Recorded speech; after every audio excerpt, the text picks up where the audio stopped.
वो पति आंसू पोंछता हुआ इज्जत बचा के निकलता है।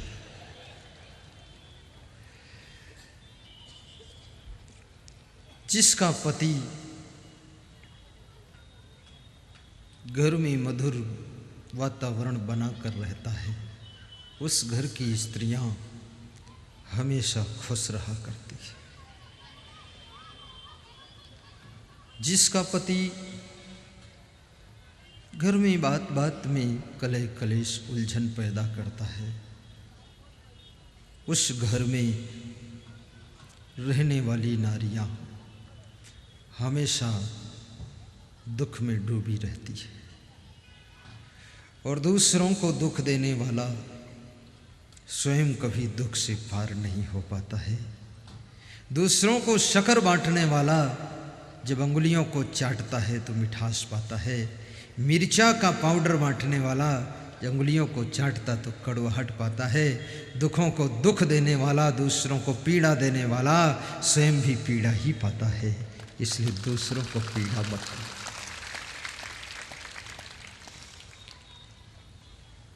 वर्तमान विधायक भी आज कुछ बहुत गदगद नजर आ रहे हैं, क्योंकि आज पुराने मॉडल का साफा बांध कर आए हैं। तो अभी नई उम्र के, लेकिन बुजुर्गों का साफा है, यानी शरीर नया है पर उनका अनुभव बिल्कुल पक गया है। इसलिए साफा बुजुर्गों का बांध दिया गया है। वही भी खड़े होकर प्रणाम कर ले। जय हो जय हो। उधर भी देख ले, जोर से ताली बजाओ। आज बहुत मजा आया। खड़े रहना आप, विधायक जी बैठ लो। विधायक सोच रहे हैं कहीं हमारा डांस ना करा दे। विधायक जी ने साफा उतार कर हमारी गादी पे रख दिया, तो मैंने सोचा कहीं मेरे साफा पर साफा न रख दे। मैंने कहा आपके सिर पे ही शोभा देगा बेटी, बहुत अच्छे।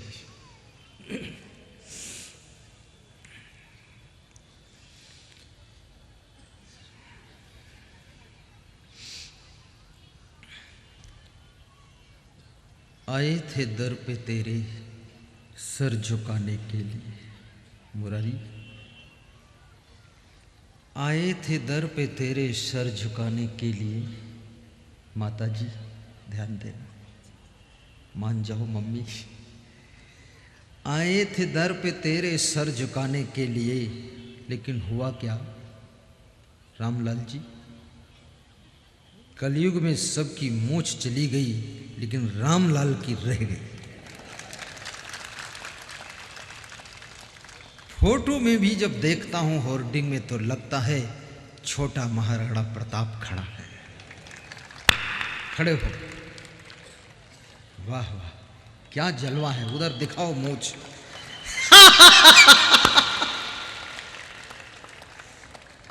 ये बहुत हिम्मत का काम है।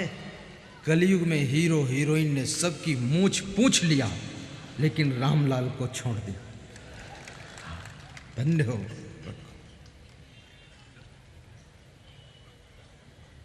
आए थे दर पे तेरे सर झुकाने के लिए, पर हुआ क्या?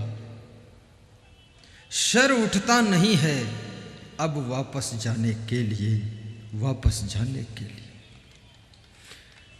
आए थे दर पे तेरे सर झुकाने के लिए, अब सर उठता नहीं है वापस जाने के लिए।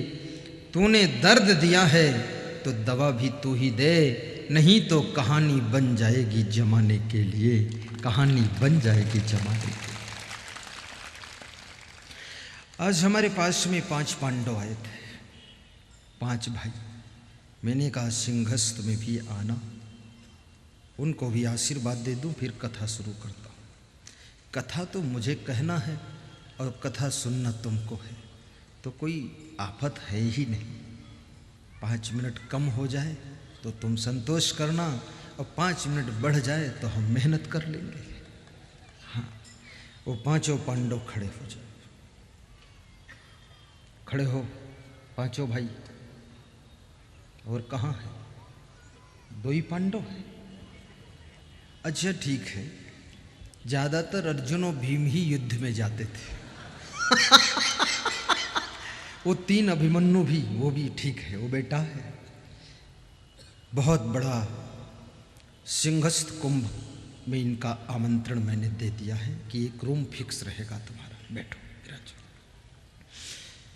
कुंभ में जो मैं अपना शिविर लगाने जा रहा हूँ, 50,000 मेला यात्रियों का रोज भंडारा चलेगा, शरबत चलेगा। उसमें 21 कुंटल गेहूँ, 11,000 रुपये इनकी ओर से दान देने का संकल्प हुआ है। बहुत बड़ी सेवा है। इसमें दानवीर भामाशाहों की कमी नहीं है। 21,000 जो दान करता है वो जजमान की ग्रेड में आ जाता है। ये जजमान की ग्रेड में पहुंच गए। इनको स्पेशल अलग विशेष रूप से स्थान श्रोताओं में भी मिलेगा। जजमान की लाइन में बैठेंगे। कम से कम भवानी मंडी का एक व्यक्ति जजमान तो बनेगा। लाज बचेगी यहाँ की। साहिब बंदगी बोलो। अब आप सबकी इजाजत हो तो मैं सत्संग का शुभारंभ करूं। बीच में धारा चलती रहेगी बराबर।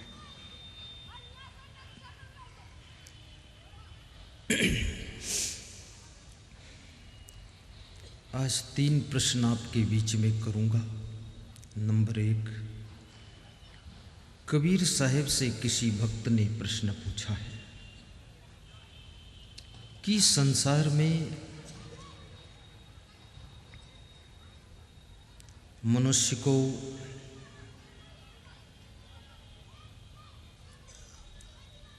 सुख और शांति कहाँ मिल सकती है, इसका उपाय क्या है? क्योंकि संसार में अधिकतर लोगों को दुखी देखा जाता है। सुख का रास्ता क्या है? ये पहला प्रश्न। दूसरा प्रश्न बहुत मार्मिक प्रश्न है। महात्मा विदुर से महाराजा धीराज धृतराष्ट्र पूछ रहे हैं कि हे विदुर, मुझे नींद नहीं आती है, मुझे कुछ सुनाओ, बताओ। विदुर जी धृतराष्ट्र को समझा रहे हैं। जब जब मनुष्य के मन में तादाद से ज्यादा दुख होता है, सीमा से अधिक उलझन होती है, अनावश्यक जब मनुष्य सोचना शुरू कर देता है, निरंतर चिंता में डूबा रहता है, परिवार की ओर से भी उसको चोट पर चोट मिलती जाती है, अंततः वह मनुष्य एक दिन घायल हो जाता है। और घायल होकर के या तो क्रोध में आकर के कुछ कठोर कदम उठाता है, और या फिर डिप्रेशन में आकर के निराश हो जाता है, और या फिर टेंशन में आकर के सारी जिंदगी को दुख के सागर में डुबा देता है। मनुष्य बाहर की चोटों को सह सकता है, लेकिन परिवार की चोट को नहीं सह सकता है।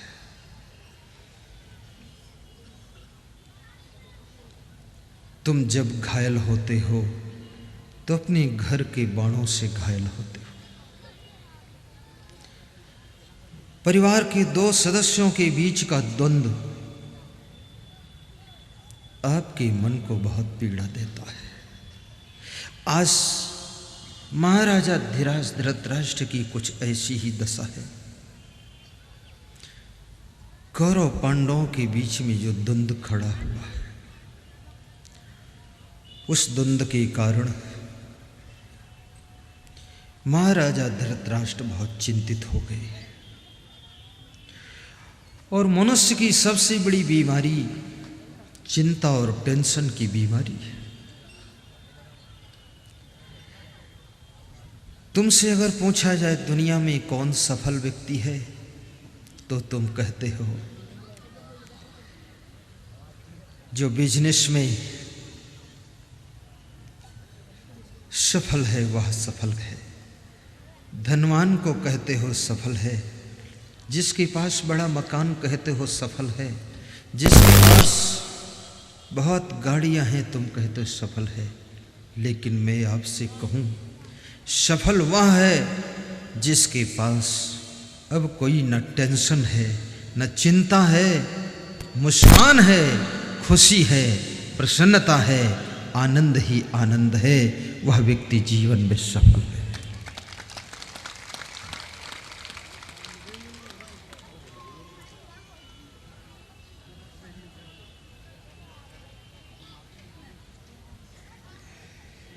सफलता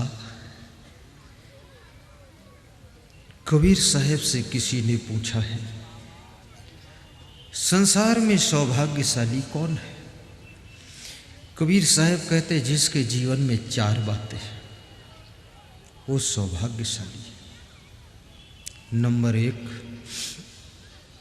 गुरु सेवा, नंबर 2 जन बंदगी, नंबर 3 सत्संगत, नंबर 4 वैराग्य। एक एक शब्द का अर्थ समझना। जिसका मन गुरु सेवा में लगता है, जो गुरु का ध्यान करता है, जिसको सच्चे और अच्छे गुरु मिल गए। मैंने एक कोटेशन पढ़ा था तो लिखा था कि कलयुग में सच्चे गुरु का मिलना भगवान के मिलने के समान है। सच्चा गुरु, अच्छा गुरु। गुरु क्या है? गुरु ऐसे जैसे सीढ़ी अगर अच्छी ना हो, मजबूत ना हो, तुम चढ़ो और टूट जाए तो क्या दशा हो। कई लोगों की सीढ़ी टूट गई है, गुरु की सीढ़ी टूट गई, गुरु छूट गई।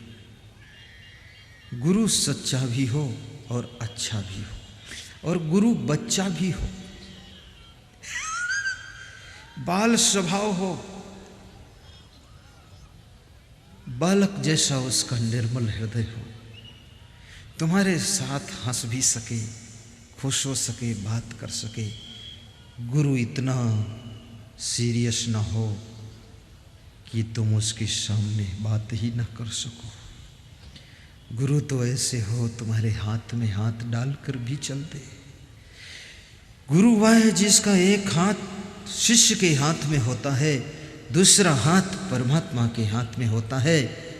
परमात्मा की खबर शिष्य को दे देता है और शिष्य की पीड़ा परमात्मा तक पहुंचा देता है। उसी तत्व का नाम गुरु होता है।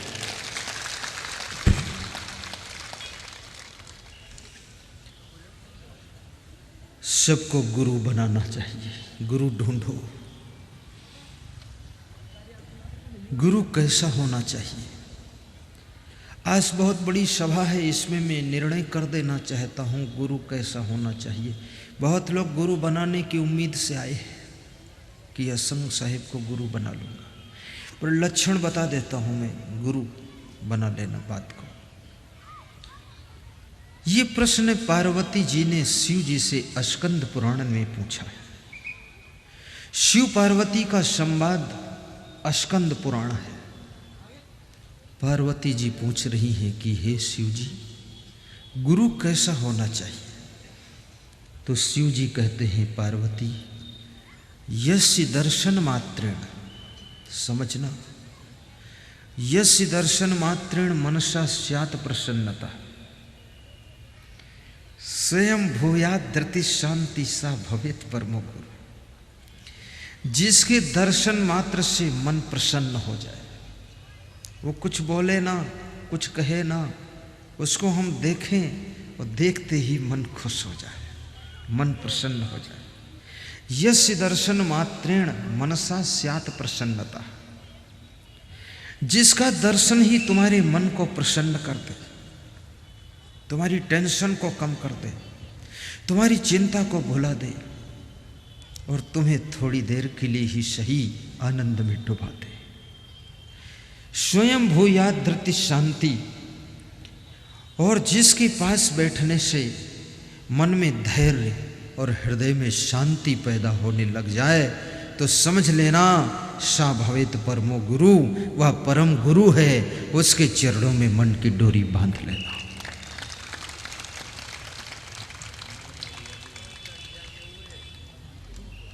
इस भवानी मंडी का सौभाग्य, एक तरफ मैं आया हूं, दूसरी तरफ पूज्य श्री प्रज्ञा सागर महाराज जी पधारे, जैन धर्म के संत, दिगंबर संत, अहिंसा के पुजारी, प्रेम के पथ के पथिक, सरल स्वभाव। और आज मुझे उन्होंने बुलाया है कि उनको लेकर आओ। विधायक जी ने कहा, उन्होंने कहा है कि उनको लेकर आओ, जो 20,000 लोगों को प्रवचन सुनाते हैं उनको यहाँ लाओ। तो मैंने कहा मेरा भी चलने का मन है। उनके चरणों में मैं कोटि कोटि प्रणाम करता हूँ और मैं इन श्रोताओं की ओर से भी उनको नमस्कार करता हूँ। साथ साथ में उनसे ऐसा आशीर्वाद भी मांगता हूँ, हमारे हर श्रोता के अंदर घर में संपन्नता हो, शांति हो, मधुरता हो और प्रेम का वातावरण बना रहे। वो उधर से आशीर्वाद दे, मैं इधर से दूं और बीच में तुम डूब जाओ आशीर्वाद में। यश दर्शन मात्रेण मनसा स्यात् प्रसन्नता, स्वयं भूयात् धृति शांति, सा भवेत् परमो गुरु। कितने लोग गुरु ढूंढते रहते हैं, जिंदगी की शाम आ जाती कोई गुरु नहीं मिलता है। कहते हैं कोई योग्य गुरु नहीं मिला, और योग्य गुरु मिल जाए तो फिर गुरु कहेगा तुम योग्य शिष्य नहीं हो, तो निगुरा होकर ही मर जाओगे। इसलिए थोड़ा गुरु के लक्षणों को समझ लेना। गुरुओ निर्मला शांता साधवो मितभाषिणा काम क्रोध विनिर्मुक्ता सदाचारा जितेंद्रिया। शिव जी कहते हैं गुरु निर्मल हृदय का, जिसके पास में छल कपट ना हो, निर्मल, शांत और शांत स्वभाव का हो, उलझनी ना हो, साधवो और साधु हो, गृहस्थ ना हो, मितभाषिणा और कम बोलता हो, बकवास ना करता हो, प्रपंची ना हो, काम क्रोध विनिर्मुक्ता और काम वासना को जीत चुका हो, ब्रह्मचारी हो। गुरु को ब्रह्मचारी होना बहुत जरूरी है। इसलिए मैं किसी के घर में जाता हूं तो माताओं बहनों से कहता हूं छूना ना, छूना ना, छूना ना। वो माताएं बहनें जानती नहीं हैं तो कोई तो ऊपर फूल फेंक देता, कोई चावल ही फेंक देता है, और कोई इधर खींचता, कोई। तो मैंने कहा छूना ना, छूना ना, केवल चरण छू सकते हो, बाकी न छूना। मैं हनुमान जी के मंदिर में गया था तो लिखा था महिलाएं दूर से दर्शन करें। तो मैंने पुजारी से पूछा ऐसा क्यों? तो पुजारी ने कहा हनुमान जी ब्रह्मचारी हैं। तो मैंने कहा मैं भी ब्रह्मचारी हो तो? कहा तो आप भी दूर से दर्शन दिया करें, इसमें क्या फर्क है? और माताओं बहनों को भी बड़ा भारी गौरव है मेरे लिए कि हमारे साहब जो है गुरुजी बिल्कुल ठीक है। बहुत से पुरुषों को भी गर्व है। गुरु ऐसे बनो कि आपके शिष्यों को गर्व होना चाहिए कि मेरा गुरु टॉप का है, और शिष्य ऐसे बनो कि गुरु भी कह सके कि हमारे भवानी मंडी के भक्त बहुत टॉप के भक्त हैं। ऐसे शिष्य बनो, ऐसे शिष्य नहीं कि गले में माला पहन लिया फिर चुपके चुपके दारू पी रहे हैं। एक शिष्य कह रहा था कि आपका शिष्य हूं, जब आप आते हो माला आगे कर लेता हूं। हमने कहा फिर जब तुम चले जाते हो तो माला पीछे कर लेता हूं। हमने कहा फिर? बोले फिर ठंडी बियर पीता हूं। हमने कहा चल क्या करता है? बोले शादी नहीं पीता हूं, तुलसी दल डाल कर पीता हूं, वैष्णव हूं, पवित्र हो जाती है। ऐसा मत करना।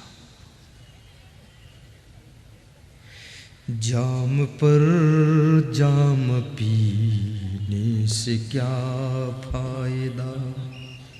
ध्यान देना, जाम पर जाम पीने से क्या फायदा? रात बीती सुबह को उतर जाएगी, रात बीती सुबह को उतर जाएगी, जाम पर जाम आ जाना से क्या, पहले पुनः आने का वादा करो, फिर जाने का इरादा करो। पक्का आऊंगा, ठीक, कहीं ऐसा ना हम चले जाए तब आओ। जाम पर जाम पीने से क्या फायदा, गाइए माँ बहन। जाम पर जाम पीने से क्या फायदा, रात बीती सुबह को उतर जाएगी, ए फकीरों की प्याली को पी ले जरा, तेरी सारी जिंदगी सुधर जाएगी, तेरी सारी जिंदगी सुधर जाएगी, जाम पर जाम पीने से क्या फायदा। सत्संग सुनते सुनते तुम्हारा स्वभाव भी चेंज होना चाहिए। घर में जब जाना तो धीरे बोलना, प्रेम से बोलना, कम बोलना और शांति बनाकर रहना। अपने घर के सदस्यों की बात को भी सुनना। घर में कलह कलेश ना करना। स्वभाव का प्रभाव तुम्हारे जीवन की शांति पर विशेष पड़ता है। जिनका सुंदर स्वभाव है, सुंदर चरित्र है, मधुर वाणी है, पवित्र कर्म है, याद रखना वे जंगल में रहे तो भी मंगल है, महल में रहे तो भी मंगल है। फिर उनके लिए चौपाई सार्थक है कि मंगल भवन अमंगल हारी, द्रवहु सो दशरथ अजिर बिहारी। मंगल भवन करो।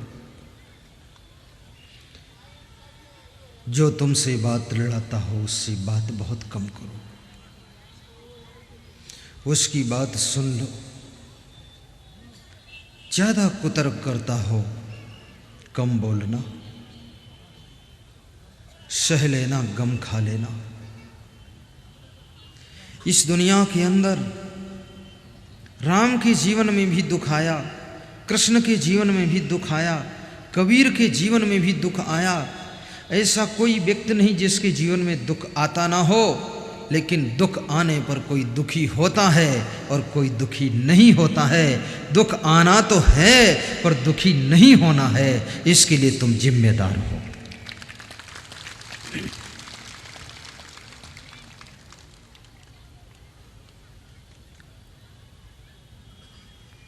मैंने सुना है एक आदमी द्वार पर बैठा रो रहा था। दुख की कहानी बता रहा हूं, ध्यान देना। रो रहा था तो उसके मित्र ने पूछा, क्या दुख है जो रो रही हो? तो और ज्यादा रोने लगा। रोने वाले से पूछो क्या दुख है, क्यों रो रहे हो? तो दुख का कारण तो नहीं बताएगा पर रोना ज्यादा शुरू कर देगा। एक डॉक्टर कह रहा था, मेरी पत्नी कभी कभी दुखी होती है, रोने लग जाती है, तो मैं समझाता नहीं हूँ। जब वो दुखी होती, रोने लगती है तो मैं चुपचाप गाड़ी लेकर निकल जाता हूँ और शाम को आता हूँ, सब ठीक हो जाता है। तो मैंने कहा समझाते क्यों नहीं? बोले एक बार समझाया था तो 3 दिन रोई थी, तो सब दवाखाना भी डिस्टर्ब हो गया, तब से समझाता नहीं। रोने वाले को समझाओ तो उसके अंदर ज्यादा भाव उमड़ जाता है। कुछ ना समझाओ तो धीरे धीरे वो सह लेता है। और याद रखना, कोई भी दुख रोने से भी कम नहीं होता है। दुख सहने से और विवेक करने से खत्म होता है। दुख आता नहीं सदा रहने के लिए, बात रह जाती है सिर्फ कहने के लिए। प्यार और पीर दो किनारे हैं, जिंदगी धार है बहने के लिए, जिंदगी धार है बहने के लिए।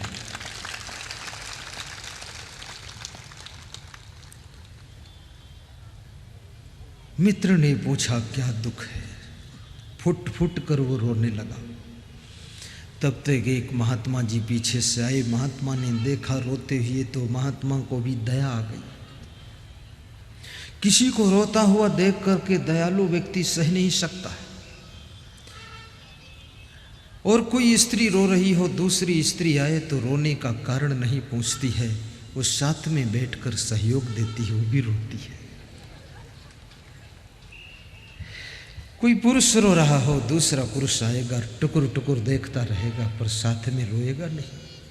कोई पूछेगा क्यों रो रहा है, अरे बोले रोता होगा, मूर्ख है पूरा, रोने। नारी ममता की मूर्ति है, किसी के दुख को रोना को ज्यादा सह नहीं पाती है, साथ में रोने लग जाती है। जब हम लोग बचपन में साधु हुए, कितने गांव में जाते थे, बहुत सी महिलाएं हमको देखकर रोने लग जाती थी। मैंने कहा क्यों रोती हो, अरे बोले इतनी उम्र में